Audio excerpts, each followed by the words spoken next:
তুমি এই যে সাদ্দাম নিয়ে এরে নিয়ে ওরে নিয়ে কথা কচ্ছাও, তা দেখা যে সময় তোমার সাথে মানুষের হবে তুমি কথা কতি পারবা না বন্ধু। আওয়ামী লীগ এরম একটা দল আপনি বুঝতে পারবেন না হঠাৎ করে কোন সময় এরা শহরে চলে আসবে। শেখ হাসিনা এগুলা বিদেশ থেকে রপ্তানি করে গেছে। তোমরা কেউ এই সমন্বয়কদের কথা শুনে না, কলেজ ক্যাম্পাসে ফিরে যাও, তোমরা তোমাদের পড়াশোনা করে তোমাদের মা বাপের মুখ উজ্জ্বল করো। আমি আজকে বললাম আমি জয় বাংলা করি, একজন আমারে চল মারলো। আগে ভালো ছিলাম। তোমরা কেউ এই সমন্বয়কদের কথা শুনে না, তোমরা সকলেই কলেজ ক্যাম্পাসে ফিরে যাও, তোমরা তোমাদের পড়াশোনা করে তোমাদের মা বাপের মুখ উজ্জ্বল করো, তোমরা দেশের মুখ উজ্জ্বল করো, তোমরা দেশের ভবিষ্যৎ গড়ো। তোমরা সার্জিল আলম আর হাসানাত আবদুল্লাহ এই যে এখন দেখা না দিয়ে বন্ধু কথা কইও না, তা দেখা যে সময় তোমার সাথে মানুষের হবে তুমি কথা কতি পারবা না বন্ধু।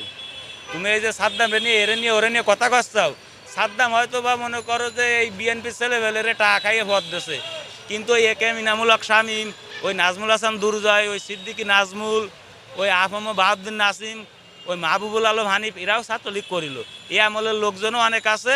আর আওয়ামী লীগ এরম একটা দল আপনি বুঝতে পারবেন না হঠাৎ করে কোন সময় এরা শহরে চলে আসবে, কোন সময় শহরে ঢুকবে আপনি বুঝতেও পারবেন না, আটকানোর কোনো সুযোগ থাকবে না। আমি আজকে বললাম আমি জয় বাংলা করি, একজন আমার চল মারলো। আমি বললাম আমি বিএনপি করি, একজন আমার মারলো।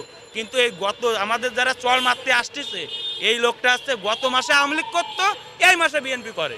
কারণ এরাই আসছে ফুটপাত ভাড়া দিয়ে খাবে, ফুটপাতের থেকে চাঁদাবাজি করে খাবে, তার জন্য এদের মা বাপের নাম চেঞ্জ করেও যদি থুতি হয় এরা তাই থবে ভাই। কারণ এরা একবার আওয়ামী লীগ একবার বিএনপি, এদের না আছে পিঠ, না আছে ফাঁসা, না আছে মা, না আছে বাপ। অনেকে ওই আমার মানে খালা